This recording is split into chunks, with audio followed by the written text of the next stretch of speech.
All right. Welcome to another episode of Both Sides of the Bed. And today we have a special guest in the building. Yes, we do. We're waiting for this for a very long time. Excited to be here. We're excited to have you. We have Maj, aka the Funsexual, coming to bless the mic with us today. How y'all doing? We're doing great. Excited to have you. Yes, it's a family affair. It is a family affair. Yes. It is a family affair. I don't know if you want to tell them. Oh, I'm proud. You're my big cousin. Yes. Like actually my cousin. Actually, like blood related cousins. So Yeah. that's fun. And it's so dope to have you on because I remember earlier on in our relationship, I first got introduced to the idea of you through Instagram, and she was showing me all the wild ass posts you had on there. Lift every voice and sing. Everything. And it was like, oh shit, she doing that. Yeah. I was like, I didn't even know you could do these things on Instagram. Yeah, you have to be very careful with that. Instagram is very particular about what you can and can't do. Mm. Did you guys get into the kink lifestyle together? Is that what I'm getting? No. Okay. All right. I was like, wait, this is your first time hearing about it? This is your first time like seeing it on Instagram and stuff like that? Just to see it, on such a... I'm like, if y'all came into it together, that's a completely different story. Oh, no. Okay. That's just the first time we've like seen someone be, I guess, so vulgar with it online. Okay, yes. Yeah, but it was dope. Like we were just discussing how, for me, just like growing up in the family dynamic, you know, our family's Muslim. Mm-hmm. So when I saw you posting that stuff, I was just like, God damn, like I wonder like what her immediate side of the family, like what their response was to that. My mom is like my biggest supporter in everything that I do, whether it was the podcast, with my career, with jobs, anything. Like my mom is my biggest supporter in everything I do. She knows she didn't raise a dummy. She knows that I'm not out here, you know, doing things that are harmful to myself or harmful to other people. So she's like, you're a grown ass woman, do what you do. Sometimes it gets to be a little too much when I was like start telling stories, and sometimes she's like, all right, that's enough. That's what we gotta go far. I'm like, oh, that was too far. Noted. Won't do that for next time. But they're what they gonna say? I'm grown. I pay my own bills. Like, you either gonna like it or you're not gonna like it, and I just don't give a shit, honestly. Amazing. Yeah. And personally, I really appreciated that because in us starting ours, just having that in my mind, like knowing that you really went there and was just free enough to just say, fuck it, I'm gonna do what I do, no matter who sees. It just made it that much easier for me to do it, knowing my family is gonna see it. Like now my pops, he's an avid listener. Yes! Every episode, he's like, when's the next one coming out? Hey, we go there, you know, so yeah, thank you for that. Of course. Yeah. So yes, before we go further, please tell us who you are, what your platform is. Hi, everybody. I am Majestyyy. My friends call me Maj. The good boys and girls call me Mistress Majestyyy. I am also known as the Funsexual, the play party princess, the wholesome hoe, the sexy sweetheart, the fistful of fun, and the cultivator of good vibes. My podcast, the Funsexual podcast, is about all the things that make sex fun. A lot of us were taught about sex from a lens of like shame and monogamy and vanilla, and that's not what sex is. And that's not what sex has to be. It can be, but it doesn't have to be that way. So I like to expose people to some things that they may have never heard of and show other ways that sex can be fun other than missionary, straight, vanilla sex. I love a lot that. of other things than that. So many things. I love that. So many ways. And I love all the ways. They're great. Yes. Have you coined that term yet? Because it's such a fly name, the Funsexual, yeah. I've looked into trademarking it, but that kind of, I didn't know how far this was going to go. It wasn't supposed to do what it's doing. It was just supposed to be for fun. It was just supposed to be a thing. I was like, if 100 people listen, this will be great. Like, if it goes nowhere, this will be cool too. It was an experience. And once it actually started going somewhere, I was like, okay, what can I do with this? Yeah. Like, what do I actually want to do with this? And that's kind of where I'm at right now with it. Like, what do I want to do with it? I don't know. Do I want to keep podcasting? Do I want to just do events? Do I want to have online courses? I don't know. I'm just kind of figuring it out. So eventually I probably will try to like coin that, because if somebody take my shit, I'm gonna be tight. Yeah. We'll pull up. Full up. Vaseline ready. Absolutely. Hand ponytail. Earrings Yeah. out. Let's go. And you see these muscles? We good. No, he got you. He got you. We're good. So, baby girl, what's the topic for today? Today's topic, being that we do have the wonderful Funsexual here, is all about sexual freedom and play party essentials. Yes, I love it. I love it. People ask me all the time, like, what is it that how are you able to be so free? Like, what is the thing? And that's always been a strange question to me, because I'm like, you don't want to do what you want to do? Like, this is what I want to do, so I'm just gonna do what I want to do. But like having a mom who is who's gonna support me with everything I do, that definitely helps. Also, it taking that level of like, I know what I'm doing and I know that I'm not hurting anybody. I'm not doing anything bad. I'm not doing anything that I should be ashamed of. Once I sat down and said, am I ashamed of what I'm doing? I'm not. There was nothing, after that, there was nothing else holding me back. It was that shame piece. Once you get rid of that, it opens up the door for a whole lot of other stuff. Because what's somebody gonna say? What can somebody say? People say shit all the time. I get called a hoe and a whore and a slut and all the things online. I don't give a shit. I don't even know y'all people. And it's usually a lampshade picture on Instagram. Don't worry. I don't care what you think. I don't even know who you are to even care what you think. So why not? No, it's so real. It really is. Why not be free and be open and live your life? You have one life. We're gonna be here for 100 years or less. Yeah. So just do your thing. Let your experience here be fun. And when it comes to people judging about what other people do sexually, yeah, most of the time, their sex life is trash. Boring. It's like, why the fuck do I care about what the hell you think with your garbage ass sex life? It's usually probably coming from a place also of like jealousy. You wish that you could. Yeah. You wish you could. And sad that you can't. But you could. That's the thing. Yeah. You can do it. You're choosing not to. That's your choice. And we're gonna make the choice to do the fun stuff that we like to do. Like it's not hard to me. It's not a hard concept to me, but I understand some families and religious things why people wouldn't, but I just don't feel that way. Okay. Yeah. That's how I feel. With love. Mm-hmm. That's how I feel. That's super dope. So when it comes to like, what propelled you, like what really pushed you towards your sexual awakening? Like pushed you towards saying, like, I'm gonna do me. Like it seems like this was just like always been a part of you, but like what really pushed you towards that in a sexual way? I think I was always sexual. Even before having sex, I was always interested in sex. Like I was definitely one of those kids that was like late night, Channel 99, the little fuzzy channel. Yeah. Sometimes you catch a titty and it's like, oh shit. Like I was very into that. Even like watching the adult Ren and Stimpy that was like very sexually charged and stuff like that. I always was interested in that stuff, not because I wanted to do it, just because I was intrigued by it. And then when we came into an era of like a lot of people unlocking that, having that sexual awakening, and there's more information available and there's less shame associated with it, and I really was able to like delve into it. Like I was just like, this is really interesting stuff. Yes, sex feels good, but this other stuff is also really interesting, and I want to try that. It was really just out of curiosity. Like I want to try that. I'm gonna find places that I can try it. I'm gonna find people that I can do these things with, and that was the rabbit hole right there. No, it's super dope. It looked interesting. Like when you see somebody getting beat to the point that they're bleeding, you might not be like, I want to do that, but you're like, I want to talk to them. Like, what are you feeling? You just have so many questions for that person. Why not have that conversation? You mean in a sexual context? In a sexual, okay. Yes. I'm sorry. I'm like, in a sexual, clarify. Even if it's not that, even if it's a BDSM dynamic, BDSM dynamic, a dom sub dynamic, you see that, you see the etiquette between those two people and how they address it. You kind of feel like, what's that about? Like, what are you getting from this? Because if you're not in it, you might not understand it. Why not have those conversations? People are more than willing to talk about their sex lives. Honestly, like people are very open about talking about their sex lives and their kink lives. So like, yeah, let's have the conversations. Let's talk to people. That's how you know if you're a kinky person or not. That curiosity when you just see some wild shit, even if it's not your own personal experience, but that, what's that about? What is that? Yeah, that's definitely when you know you built different. That's my interest right now. I haven't done it. I haven't even gone looking too far into it, but needle play. I've always thought needle play was really pretty, and it's so precise and it's so intricate. I don't want to say acupuncture, but is it like stick up like acupuncture? It doesn't stick up. They stick like through the skin. Oh, okay. It's like a in and out through the skin, and they make like designs, and they'll lace it up. Like they'll put string into it and lace it, or make these intricate spiral heart design decorations. So it's like sewing almost. No, it's just one. Each thing is like one needle. One separate. Needle. So there's a bunch of different needles into like these really cool designs, and people spell shit out. Like it's cool, and I don't like needles, but I also want to know what it feels like to have a needle put through my skin like that. If people were doing it, like there's something there. Yeah. I want to know what it feels like, even if it's just one needle in my life that someone just does one time. Does it scar? Do you know? Yes, it can leave scarring. There are definitely scar treatments that people do. I know people that are into breaking skin, and they'll just have a very rigorous like cocoa butter regimen to try to heal that kind of stuff. So it can leave scarring, yes, but I'm not in it for that part of it. That's nah.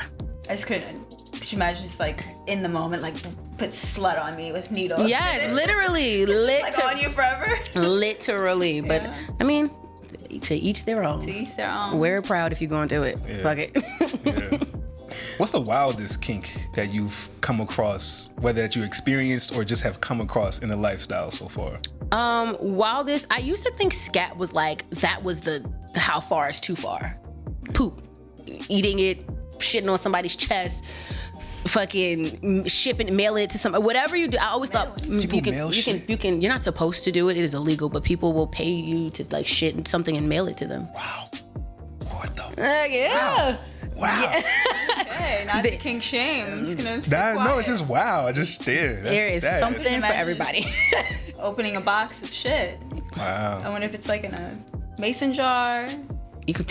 I mean, I hope that it is something that the smell is not going to seep through in USPS, because that's wild. Yeah. But that's. I thought scat was as far, like the nastiest, as far wildest thing, and now, I mean, I look at things like sounding, like that's pretty intense. Like urethral sounding, that's pretty intense. Yeah, I've too. seen it. When you stick the needle.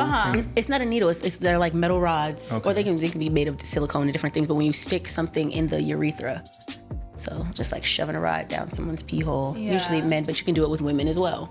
I didn't know that you could do it with women as well. You can stick things in the urethra. I've seen it done, not in person. I've seen it to a penis. I did not know that. I wonder why they call it sounding. That doesn't inspire the word sounding It for doesn't me. sound. I never asked why. I never questioned why, and I should have. Yeah, I'm curious. Sounding is to me is very interesting. I have tried it on someone before. I've tried it on 2 people before, and it's one liked it, one absolutely hated it. It's just a different experience for both, but it was still. I'm a curious cat. Like when I see something, I want to try it. I see a new food, I want to eat it. Like I want to have all of the experiences that I possibly can. So if somebody's gonna let me stick a rod in their dick, I'm not gonna say no. I feel like Was it a penis or not? It was. They were both penises. Okay. I'm not gonna say no. You're telling me that you trust me to do my research and stick a rod in your penis. I'm gonna do it, 100%. I love that attitude. I definitely love that attitude. Because like with potential partners, like I always ask, like what are your deepest, darkest fantasies that you want to be fulfilled? Because like that's what gets me off, fulfilling somebody else's fantasy.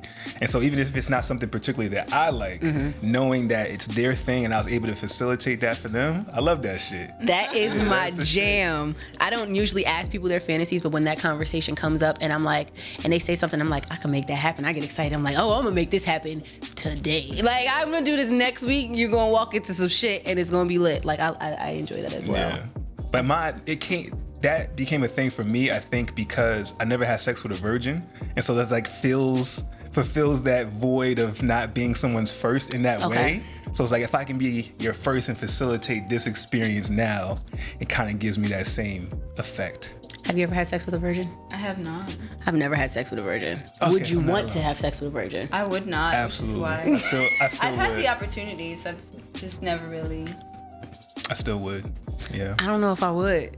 I don't know if I want. I don't want. That's a job. It ordeal. I don't want to have to reteach. I don't want Responsibility. to teach somebody Yeah. that experience. I feel like the experience. There's no way that first experience is going to be a good one. So it's going to have to be like a teaching kind of thing. We're Yeah. going to have to go through this process. I don't want to do all that. Like let's get it right the first time. Let's get it right-ish the first time. By the second time, we're good. Let's figure it out by then. But the virgin. I think that plays on my daddy Dom side and that nurturing, teaching thing. I like that. Let me guide you through this experience that Okay. might be a bit uncomfortable. Let me help facilitate that for you. I don't got that. But the thing is, I know what comes after that. Most likely some attachment. That's the part I worry about. That's what I always thought about. I never thought about it being bad with all this the first time. Talk about it. What do you mean? So like that part never like dawned on me, but it was definitely the attachment and just like that. Because you don't want to like take somebody's virginity and then just be like, okay, well I'm done with you. Yeah. I don't So- look at it as a taking. Like I don't feel like. Well, you don't want to share that experience with somebody, then kind of toss them away. Because you. I don't feel like I'm tossing anybody. We shared an experience together, and we went on about our lives. We couldn't lay in the bed for the rest of our lives just because we did this thing. I'm saying this. That's how I look at it. Yeah, no, that's definitely true. I just mean like there's definitely an attachment that comes with it, and there's probably like there's like a weaning off of you that would probably have to happen. And, you know, we're grown. Like, I feel like it wouldn't be a weaning off. It would just be like, we did what we did. It was great. Thank you for the experience. I hope it was beautiful for you. And then just like, we cuddle, we aftercare, and maybe I'll hit you up in 2 weeks if I'm in your town again. I think the age would play a lot into that. If they're early 20s, maybe that's a little different than if they're like 24, 25. Like, they know, like, all right, it's time. I'm ready to lose this. I feel like it's more mission based. Okay. As you get older, like, all right, cool, let's do this. I know we're not going to have a thing after this. We can get this done, and we can go on about our business. I'm not mad at mission based. Mission based virginity taking. I feel like when I lost my virginity, which I hate the idea of virginity, but when the first time that I had sex, penis and vagina sex, for me, it was very mission based. It was like, I need to get this done. Like, all of my friends are doing it. I don't know what it is. I need to get this out of the way. And that was kind of how I approached it. So I think that has also shaped my idea of like not wanting to be with a virgin. I know it wasn't good. There was no passion behind it. It felt like there was no purpose behind it other than like, I need to do this. And that was how I was 14. Oh, okay. I was 14. It was unexpected the day that it happened, but the morning we were at I ain't even gonna put that out there. We were together that day, and it was just like, you should come over. And I was like, I should come over. You're right. And then we kind of just planned it out from there. And I never even told him that it was my first time having sex until after we had sex. He was like, you were bleeding. I was like, yeah, it was my first time. And he was like, I didn't bleed my first time. I did. It wasn't profusely, but I definitely blew my first time. I had a great time. Like, I didn't have bleeding. Your first time having sex felt good? It was great. I didn't have bleeding. I didn't have pain. I remember my first time, like, giving head. I was disgusted and repulsed by the idea. So I, like, put it in my mouth, and I was... Immediately gagging. Yeah, I was like, immediately no. That was, like, more of a process of just, like, okay, like, somebody's, like, pissing tool is going in my mouth. But, like, the actual, like, sharing of virginity, it was a great experience. No pain, no awkwardness. There was very much awkwardness. It was painful. Sex my first couple times was painful, actually. Sex didn't become like comfortable for like a year. Oh, wow. And sex didn't really start feeling good, honestly, until I came into the kink community. Wow. That was when sex really started feeling good. Like, it felt okay, like it felt nice, but it wasn't what it is now. Now it's like, I want that, I crave that. I want, like, before I was like, I can probably go the rest of my life without having sex. That's how I felt about head. Really? Yeah. I feel like head is the best part. My late teens into my mid 20s, I was convinced like, oh, head is just average. It's just whatever. I can do without it. I was getting ready to start telling women like, nah, just skip that part. Honestly. What changed that for you? Some good head. You got good head one time. You were like, oh, never mind. Okay. I felt the same way about head. A lot of people aren't good at eating pussy. And then I feel like more recently, I've been with a couple partners, and I'm like, God damn, this is different. Head is. You gotta like enjoy it as the giver.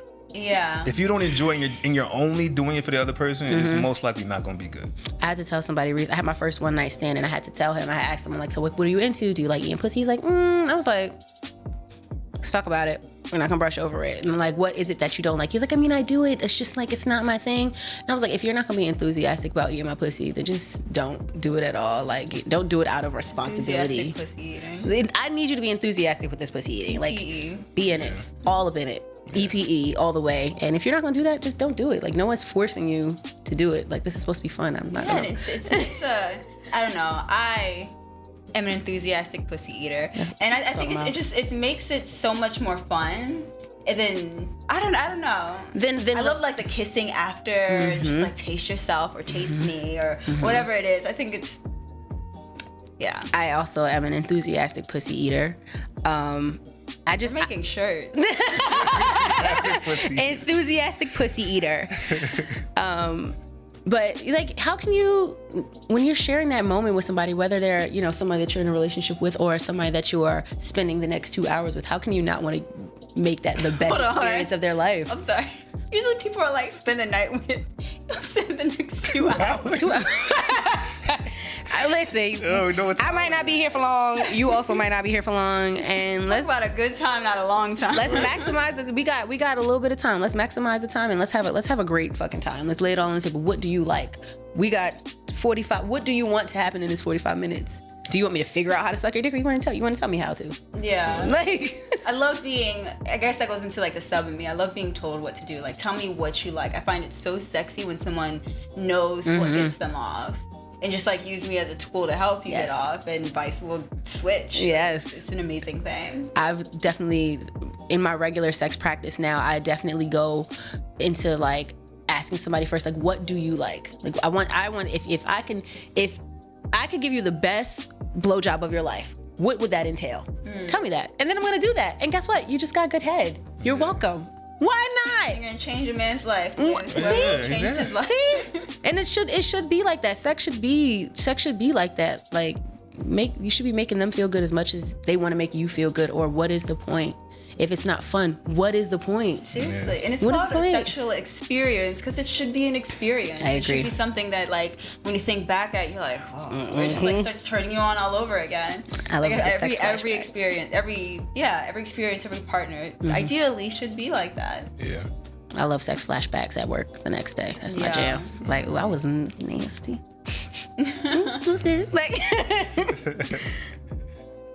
so my next question is, how did you become the Funsexual? So, like, you said that it's all about making sex fun, but does it go further than that? Slightly.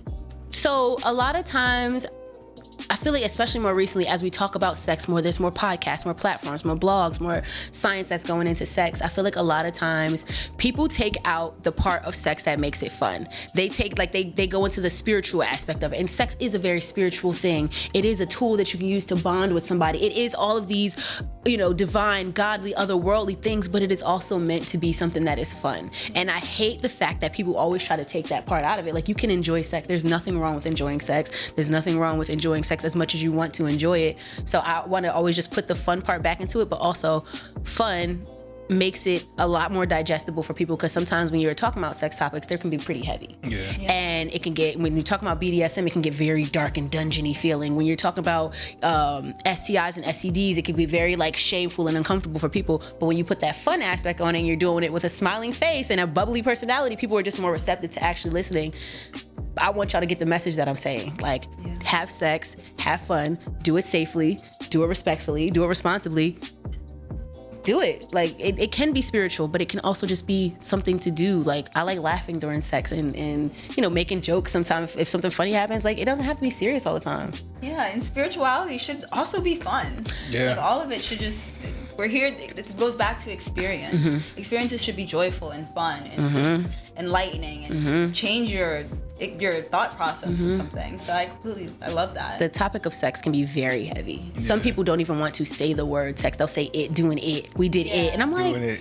you're Sleeping 30. together. Sleeping together. Yes. Have you ever referred to it as sleeping with somebody? I feel like I did, and I was like, this ain't right. This doesn't feel You're going right. far from sleeping. That was- That's the last thing I'm we trying to did do not right now. sleep at all, actually. Or hooking up. Yes. I've never referred to it, nor have my friends. And like, I've always wanted to like, or when somebody would say it, I'm just like, did y'all like just make out? So I used to have the same, when I first started hearing hooking up, I feel like it was like in college and maybe a little bit after. And I'm like, so does that mean you had sex or not? Because I literally have no idea what you're saying right now. Did y'all have sex or not? Because you're hooking up. Did you just make out? chill out? Did you dry hump? Did you just go to the movies? Like, I don't know what that Second means. base or one of those. Remember those? First base, second base, third base. What was first base? What, kissing? First base was kissing. Second base was Boob grabbing? yeah, probably. And then third base is like, Even if I grab his boobs, does that still count? At second base? I've never heard. I don't know. I feel like it's only for the girl. That's crazy. Yeah. My friends were just like, he grabbed my tits. That's That's a- like, it wasn't like My friends were not that vulgar. Yeah. Not at all. I wish they were. This would have happened a lot earlier. My friends, even myself, which is so funny that even I have a sex podcast. Like when I told like my siblings that are in my age group and just like my friends that I was doing it, I don't talk about sex. Like the extent of it that I would tell my friends, I tried to like give a sexcapade, if you will, to one of his friends. And it was just like so dull and boring. I'm so vague. And I'm just like, yeah, it was just like so amazing and just, like, so powerful. It was like his dick was really big. And like that's the most you're gonna get. And then like when I try to start doing details, I start like you'll literally see me just like start turning into a child. And I'm just like, well, like it was really nice. He like so good. spit on my face, slap me. Like it's like I turn into this like awkward little girl. I don't know. And that's it for some people. I like to get raunchy with the details. I like the shock value. I like that sometimes sex makes people uncomfortable. Yeah. But you can't, it's like, you can't look away. You can't stop listening. You can't look away, and people will listen, but they will just be beat red and uncomfortable. But you're not gonna stop listening because you want to hear it too, because it's interesting. Actually, sorry, go on. Go ahead. No. The first time I like detailedly told somebody about sex was about him, and I was talking to my friend Alushawan, and I'm about to put some shit on there. Go ahead. We're like, this is so cute. I'm nervous. I'm also thinking about like how nervous I was to tell her this, and I was like, we just like did some things that like I've never tried, and like I don't know what you'll think of me if I tell you, and I couldn't even say it. She had to guess, and she was like, what, did he piss on you or something? And I was just like, that's the one. but that's what it was. But we were just like high on Molly, and I don't know, we just got into some water sport. Fuck it. But that was my first time like going, and of course the first time it's like some fucking deep as that, but that was my first time like going there and like actually sharing a detail. And what was your friend's response to that? She was so excited for me. And this is like when you were about to go do your ayahuasca. Mm-hmm. Ooh. And so he was like gone for like, I couldn't talk to him for the weekend. She was just like over, and I was just fangirling, and it was so funny. Like she like called it. She's like, oh, you're gonna marry him. Like, you're just not gonna let your body piss on you. I know you. Yeah. See, and that's my thing. One of the questions that you had asked me was like, what was something that like is holding you back sexually, or something along those lines? And it's not a fear thing. I am manifesting what I would like in my life. I want a consistent partner to do those. There's just certain things that I will not do with somebody that I met at a party. Yeah. You have to draw a line somewhere. You have to say like, that's too far. There's a lot of things that I would like to do that I'm just not going to do with somebody that I met at a party. There's a lot of things I want to explore. I'm not going to just do that with a random person. That is the thing that is holding me back from what I feel like is going to be like the next stage of my sex life, is being with somebody consistently to do all of the other things that I want to be able to do. I want to get pissed on. I ain't gonna let no random nigga piss on me. Absolutely the fuck not. Yeah. Hell no. So we'll see with that next I chapter. him too, just for the record. You did, and I enjoyed it for the it was record. great. How was that? Did y'all do it in the shower, in a bed? So it happened because we both needed to pee at the same time. We were high as hell. That's how it started. We both needed to pee, so we had the great idea. I sit on the toilet while she sit on top of me, and we pee together in the toilet, but like she peed on my dick. Okay. And that was the first round. Okay. So that It was was like warm and fun. Okay. Yeah. So we did that first time, and then like a half hour later, because we was doing Molly, so we drank a lot of water. Then the next time, she laid in the tub. No. Did I lay in the tub and you were over me? Standing over top. Yeah, standing over top of me and like peeing on like my stomach, chest kind of thing. I was like, oh, this is fire. And then we switched. She swears I peed in her mouth. I don't think. Completely did. I don't believe that happened, but maybe. Actually, I have a question for y'all. Oh, okay. Okay. Since you guys are able or have explored these kinks, like when y'all want to try something that you've never tried before, how does that conversation come up? Like, what does that conversation look like between the two of you? We just bring it up. Yeah. It's like, so I've been thinking. I would Yeah. like, is it one of those? Okay. Yeah, I thought of this. I saw this. I talked about this with somebody, and it's like, huh, okay. And we just both really want to please each other, so I don't see there really being anything that we won't do. Yeah. We'll at least try it. Yeah. And see how it goes. Yeah. It's so funny, like, even we'll talk about like some weird ass porn that we're watching. I remember one time, I'm not gonna tell you which one. I remember one time I like brought it up to him, and I was like, I have something weird to tell you.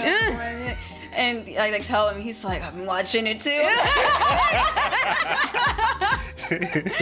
So what category are we talking about? I'm not talking. What category are you going into? Okay. That's fair. But yeah, it's things that you've told me that you're interested in porn wise. Even though it just hasn't been something that's crossed my radar, it's still a willingness to do it if you want to do it. Like I like, again, it goes back to, oh, well, you like it? Well, I'm gonna love it then, because it makes you happy.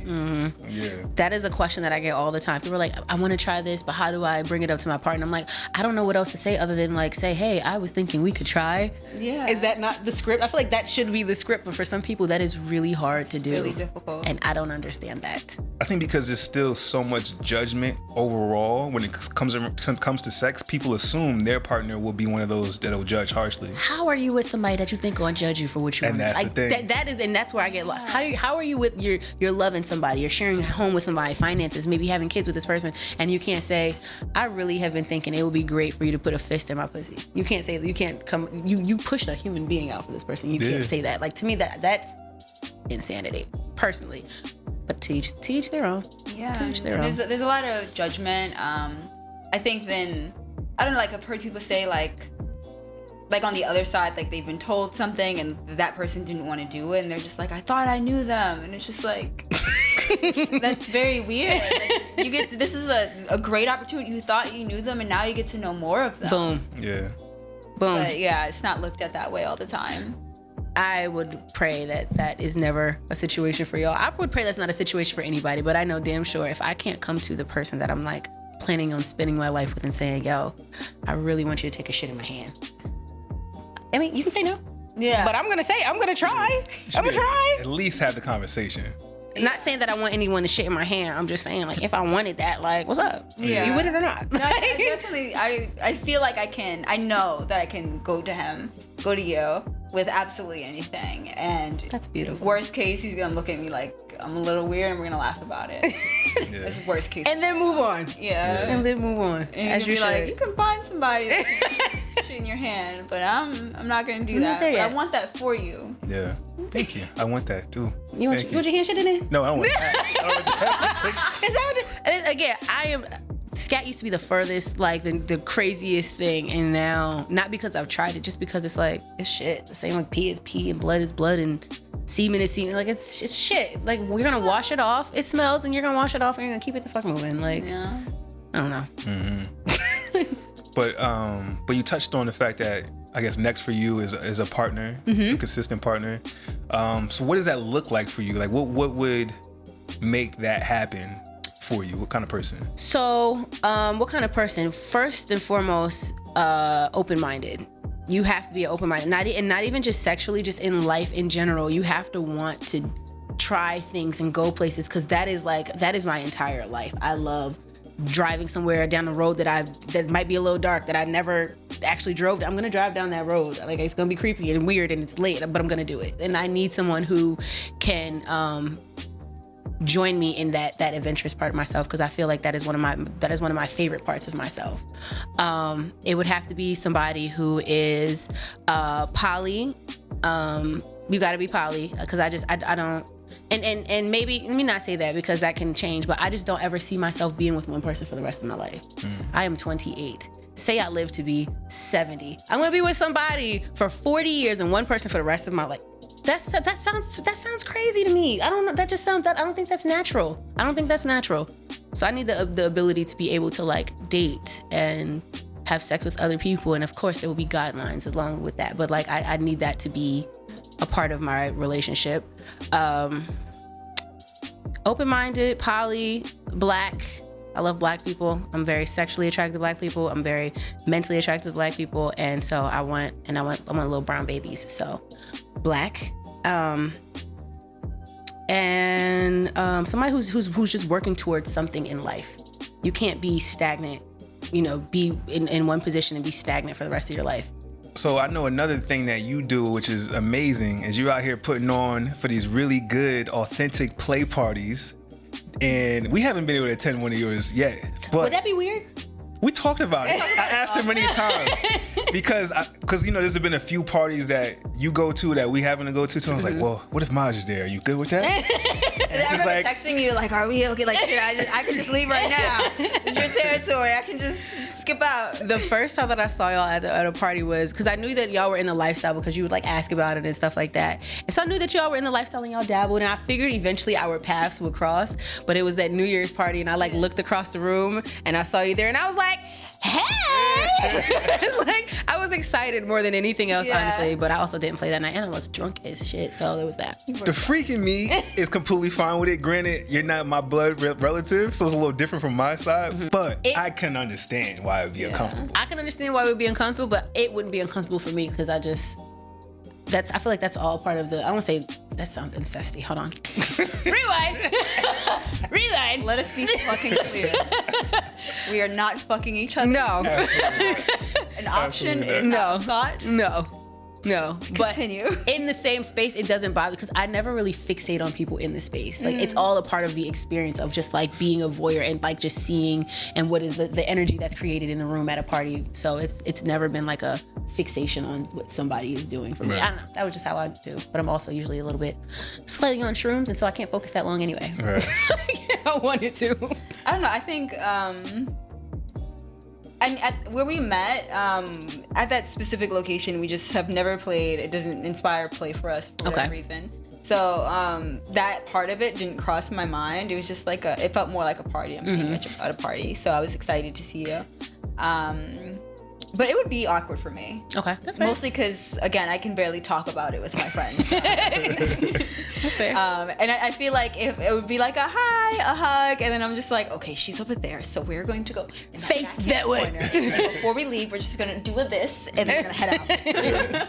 Understandable. Yeah. Understandable. But it's funny though because I've been going to parties now for like a decade as we've In Brooklyn? recently, mostly Jersey. Okay. Yeah, because I was living in Jersey when I first started going to parties. I'm from Jersey. Oh, I know. So I didn't move here until 2012, but I've been going to parties well before then. Okay. So I was just, because I know you're from Jersey as well, so I'm like, I'm surprised I haven't run into her at a party I don't through do all the this Jersey time. scene. You don't do Jersey parties?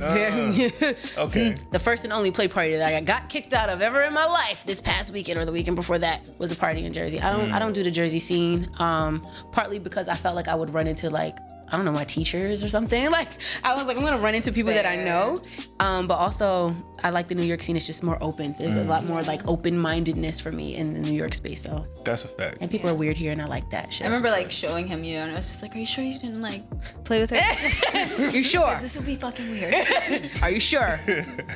Nah, never ran into him in a play space, but also New Jersey. I'm really surprised you play in Jersey and you played That's all in Jersey. I knew at the time. Wow. That's all I knew. It was a lot of hotel parties, a lot of hotel takeover shit. And At the yeah, it's Radisson? whack as hell. Yeah, all that. or the Holiday Inn. They had a hotel takeover. All whack. Holiday Inn. Okay. Yeah, it's a very different vibe. Was it like Weekend Reunion?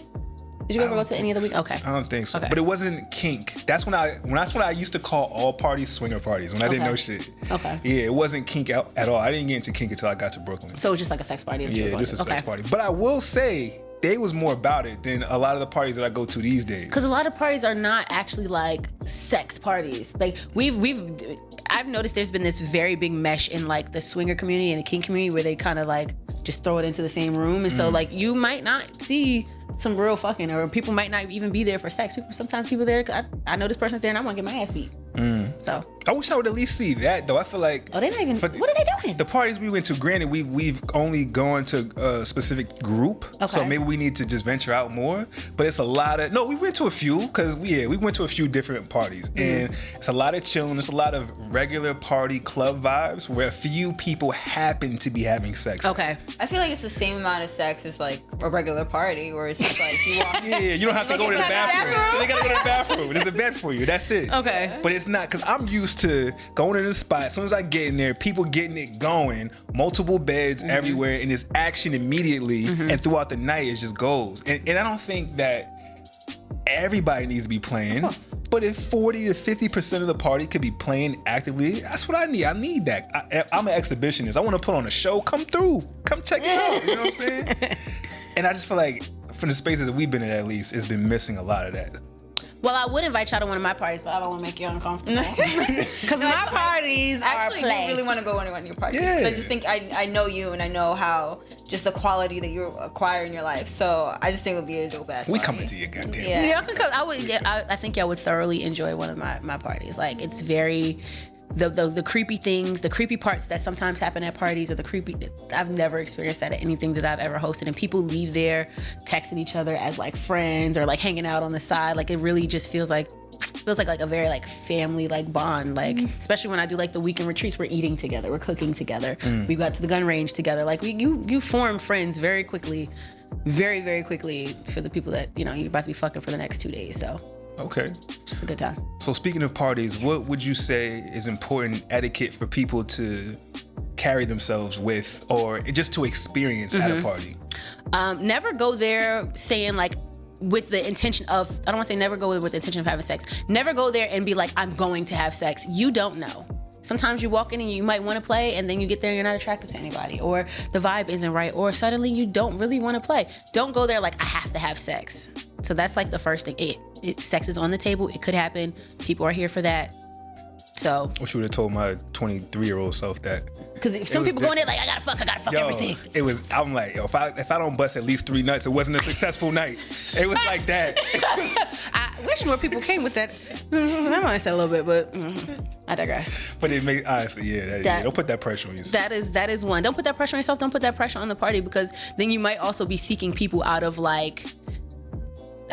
necessity instead of seeking people out of like enjoying the experience. Another thing, one of the biggest things for me is, outside of consent, I'll go there, but outside of consent, one of the biggest things for me is like, catch a vibe with somebody. For me, the first time that you're talking to me is when you're trying to put your dick in me, it's not gonna happen. We had probably a 2-hour period before the consent speech, before the play actually started, where we could have been talking, we could have been vibing, we could have had a drink together. What do you like? This is what I like. What are you here for tonight? Like, we could be having that conversation. People are so scared to communicate and to talk sometimes that they don't do that. And the first time they want to talk to you is when they're literally trying to put a dick or grab a titty or something. I don't know you. I literally don't know your name.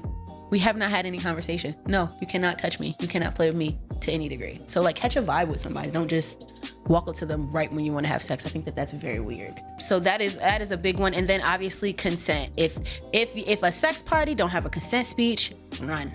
I stand by that. I mean, if they don't address everyone in the room and talk about consent, run, because there needs to be the foundation that the swinger and the kink community is built on, the BDSM community, is consent. You have autonomy over your body. You are in control of what you experience here. Nobody can do anything that you do not want to happen to you in this space. If everybody is not on that same page, it is not going to be a good time. So if there's not a consent speech, run. That is not a safe space, especially for women. Unfortunately, especially for women, it's just not going to be a safe space for you if they haven't addressed that on a large scale. Right. And real quick, just to address what a play party actually is, because a lot of people have different ideas of what it is. I would say a play party is a safe space where people can come and explore their sexuality, their sexual desires, and commune, build, learn, meet new people. It's a safe space to do all of those things. And all the options are on the table, from as little as just having a conversation about sex in a cool environment to full blown getting your back blown out or whatever they can. By 7 people at the same time. People, and I've seen it. I've seen it all. But it's a lot of options for you. Yeah, it's not, you don't have to come here like, oh my God, if I go to a sex party, I have to have an orgy tonight. It's a lot more free. It's a lot more free. You end up like my kink friends. I very rarely hang out with my vanilla friends anymore. My kink friends are like my family. Like, I spent the night with them. I go out for drinks with them. I go out to eat. I celebrate their birthdays. I go to their baby showers. Like, my kink friends, we've formulated like such a strong bond. And I would definitely say the kink space has helped that, because like, you're sharing one of the most intimate parts of yourself. A lot of my friends have seen me, like my kink friends have seen me like cry, or like have consoled me when I've been crying, or just different things. And so like, that sex element is not the only basis of those friendships, but it is such a big part that helps bring us together, like closer together. So those are just special connections and really special friends, and it's meant to be cherished. It's not meant to just be like a pick it up and throw it away thing. These are human beings, first of all, and these should be people that really give a fuck about you. They care if you're happy, they care if you're hungry, they care if you need anything. Like, these are not just, my kink friends are not just people that I see in passing every couple weeks. No, these are my niggas. Do you remember your first play party experience? My first play party was one of my wildest nights to this day. Oh, wow. Nice. One of my wildest parties to this day. It was in Virginia, because I lived out there at the time, and it was a house party, and I didn't really understand the difference between like sex party, swinger party, BDSM, kink. It was all kind of just like, I'm going to a sex party. And then I realized that this was like a primarily swinger space. And there were some like BDSM elements there, and people who were into BDSM in different ways. So I got my experience in like understanding what swinging was, and then learning about BDSM and DS dynamics there. My first party, what did I do that first night? Tried to get fisted. I had my first, I'm calling it a fake threesome. I don't consider a threesome a threesome. until everybody was engaged in all of the ways. So like until I ate pussy, I was like, I ain't really have a threesome. After I ate pussy in a threesome, I was like, okay, now I had my first threesome for real. So I had my first fake threesome there. I got fucked with a fucking the drill dough. Drill dough. That's what it's called. It's a sawzall with a dildo attachment. But I got fucked with a drill dough for the first time, or fuck saw by a guy named the Saw Daddy. Saw Daddy. The Saw Daddy. What else did I do that night? It was such a fun. That was the first night I tried electric play. It was the first time I tried impact. It was the first time I watched somebody like get beat until their ass was like red. It was primarily white people at that space. I watched this woman's ass like just be like beating like red, and I was like, how is she just sitting there taking that? And so people started explaining to me about like what impact was, and like, so I was like, that's when I knew I was like, this is some other shit. This is not sex. This is something else that's happening here. What else did I do that night? I remember at one point there was like 5 different people with their mouths on me. I had never been in like group sex situations or anything like that. So having sex with somebody while my foot was in somebody else's mouth, while one titty's in one mouth, one titty in another mouth, somebody kiss. I was like, there's so much stimulation, there's so much happening all at one time. What else ended up happening that night? It was a night. That sounds like that's your first night. one. That was I was like, if I'm here, I might as well I'm not gonna say no to anything. I just tried all of the things. And they were like, we like her, invite her to the after hours. So like the party ends at 3, but the cool people stay until like 6, 7, 8 in the morning. So my first night I got invited to the cool kids table.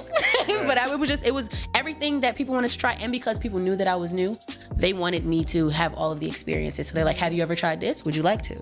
Have you ever fucked in the swing? Would you like to? And I'm like, hell yeah.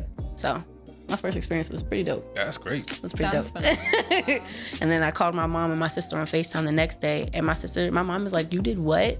Oh, you told your mother the next day? Oh, yeah. Oh yeah. Okay, so y'all close. I'm very close to my mom. But also, I wasn't even living, she was living in New Jersey. I was living in Virginia. There's literally nothing she could do to me. Yeah. Like, she gonna beat me? Yeah. She gonna take my allowance money? There was nothing she could do. So it was either, I'm gonna tell you about it, or if you don't want to hear it, I won't tell you about it. And that's also fine too. I respect that, but she was in it. They were tuned in. Yeah, that's beautiful. They were tuned in. Oh. That's amazing. How was your first sex party experience? It was very good. It was a lot more activity than I've seen recently a lot of times. But the first time I went, my boy was already going for a while. He was going by himself. And then I noticed him start going more by himself. And we used to work in a music studio together. Okay. So it got to the point where midday, it was like 2 p.m. He's like, yeah, I'm about to dip out for a midday sex. I'm like, you gonna do a sex party midday? He's like, hold on, I gotta come. I don't even know about midday sex parties. Yeah, he's like midday just brunch sex. Early morning sex party? I'm not a night person. Okay. So when he did that, I'm like, all right, I gotta come to one of these parties. You dipping out at midday to go? So we go, it was like South Jersey. We drive down there. Yeah, it was like bordering South Jersey, like Trenton. It was getting down there. That's where I live. Yeah, in that area. And I remember I went, and there was an older crowd, so there was probably like 30s, early 40s. Okay. And we were the youngest. I'm 22, so we the young heads. You know, that young energy, bringing that young dick. You know, it's like, yeah, I was about to say young cock. It's like really that, because like you can see the women. It's like, oh, you got some young boys in here tonight. It's like Easton. But we went there. They had the porn on the screen. We went down in the basement. They had the porn on the screen and like 7 beds and then mad chairs all around. It was a big screen too, so it was like, oh, porn on the screen. And I was nervous as hell at that point. And it took me a little while to warm up or whatever, but I remember the first person that I played with, they had pulled me over to like the other side of the room. Everybody was on one side of the room. We pulled me over to the other side of the room, and then we started doing our thing.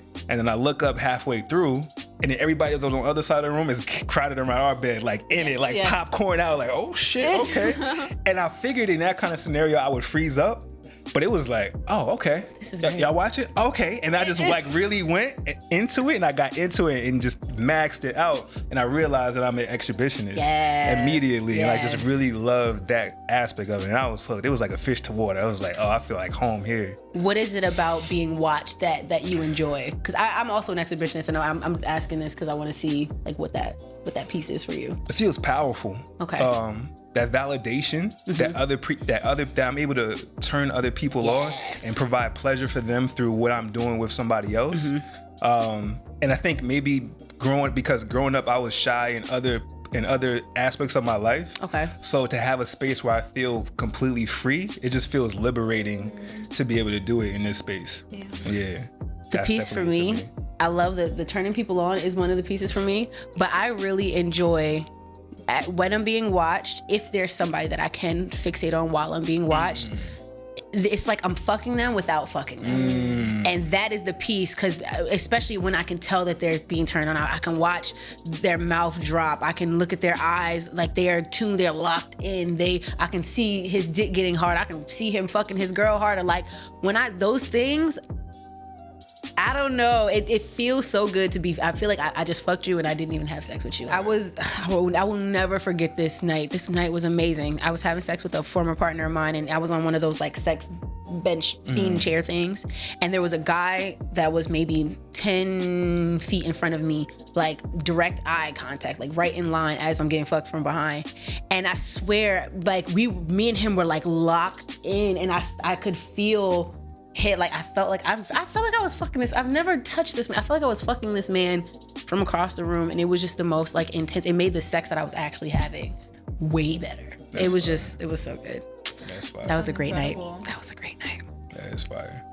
So for those who may be new to sex in general, just really exploring their sexuality, or specifically somebody who might be interested in a party who haven't been there before, or somebody that may be interested in inviting their partner and kind of figuring it out together, what is some advice that you can have for them in kind of exploring this space together? I always tell people to like know what you want to experience. Know the difference between a kink party, a swinger party, a sex party, a play party, which I use play party as a kind of like umbrella term for all of the different types of parties. But like, know what you want to do.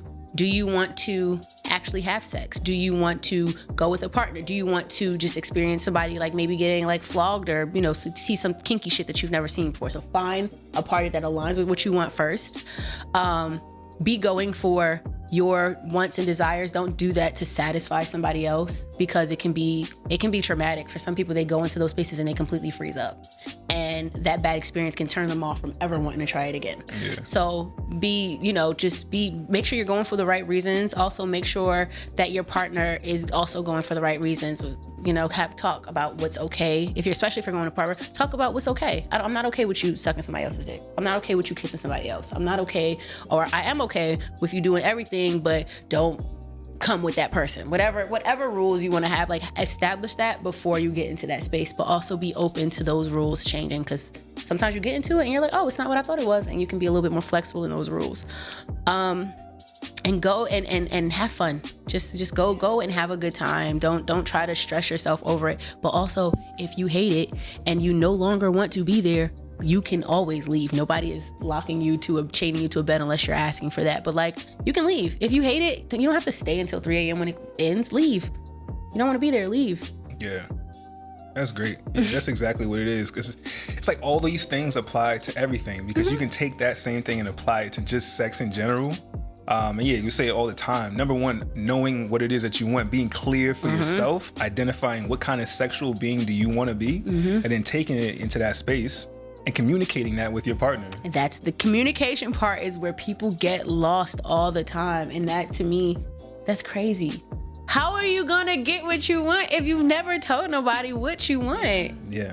No one can read your mind. Like that communication piece, people get lost on that. Like they get really hung up on that piece, but that's the easiest part. Yeah. To me, that's the easiest part. It should be the easiest part, because all you gotta do is open your mouth and say what you're feeling. Yeah. Oh, it should be. And we spoke about it earlier. If you have fear that your partner will judge you and something bad will come out of it, they might not be for you. They might not. Might not be for you. We don't do that around here. I'm happy that y'all can say that, because when I say stuff like that, people be looking at me sideways. But I'm like, that's the truth, though. I feel like it's the truth, but for some people it ain't their truth. For some people it's not their truth. Some people like to just hide that part of themselves from their partner. Yeah. And where else you gonna experience it? How else? Are you just? I don't want to die and not have lived my life the way that I wanted to. I don't want to die and not have had all of the fun, all of the experiences that I've wanted to experience. Because once you get old into a certain age, you're not going to be as agile and limber as you are now when you're 70. Exactly. Some things are just going to be off the table at that point. So do it now. Yeah, and it's so real. I think like everything that you said, I want that for myself. And as much as I want it for myself, I want that for him. Mm-hmm. And I want to know that he is living his life fully. like if I exited the picture, like all the things he would have done because I wasn't here, I want him to do that while I'm here, you know? I want him to be fulfilled, and I know that he wants that for me too. And even to do that together, to make those memories and have those experiences together. Yeah. When y'all 70 and y'all can look back and be like, y'all remember when we did this? I want that, absolutely. Like, we got our most energy now. We have our most time now. I want to fully make sure I've squeezed every bit of juice out of this. And even part of it for me, just as a man. Every bit of juice. Every bit of juice. Did you see his hand? But me specifically, as a man with a penis, I know there's a slight chance at one day, this thing may not work the same. So while it's fully functional, I'm trying to rock out. That's what I'm talking with about. my cock out. That's what I'm fucking You know talking what I'm about. saying? But this has been a very, very fulfilling conversation. Thank you, I y'all. actually have one last question to close this out. What would you suggest people do to become more of a funsexual? To become more of a funsexual, don't let your sex be don't let the only purpose of your sex be to fulfill something in somebody else. Your sex should be something that fulfills something in you. Do it for yourself, with respect to the people that you're having sex with, but do it for yourself. Do it because it feels good for you. Do it because it intrinsically makes you feel a thing that you want to feel, a pleasure in a way that you've never experienced. Let yourself be, you can be selfish with your sex to some degree. Do it for you. And that's what it is. That's what funsexual is. You having sex for yourself, respectfully, consensually, but do it because it feels good, because you want to. Thank you, Jane. Well, thank you for having me. Absolutely. So where can people learn more about being a funsexual? Let them know. Of course. You guys can follow me on Instagram and Twitter at The Funsexual. You guys can also check me out if you want to see my coochie. You could check me out on Excite Bunny at What Would Maj Do? It's like the black-owned OnlyFans. I think it's pretty cool. And check me out on YouTube. You can find my episodes on YouTube. Just look up The Funsexual Podcast and you will find me. But all of my links are in my bio on Instagram. Yep, and that will be in the show notes. And please connect. Absolutely. Yes. And as usual, if this is your first time connecting with us, you can also check us out on both sides of the bed on all podcast streaming platforms and on YouTube. Also on Instagram, you can check us out at Ahmir_Rashad. And at Basirah__. If you want sex and relationships and intimacy coaching with me, you can check it out at theintimate.com. Yes. And we're definitely going to be putting some stuff together. I know we've been talking about doing a mixer.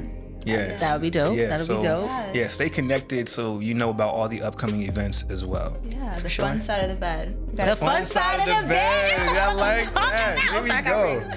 Here we go. I like that. Yes. So until next time, stay tuned for the sexy. Stay tuned for the sexy. Stay tuned for the sexy. I like that too.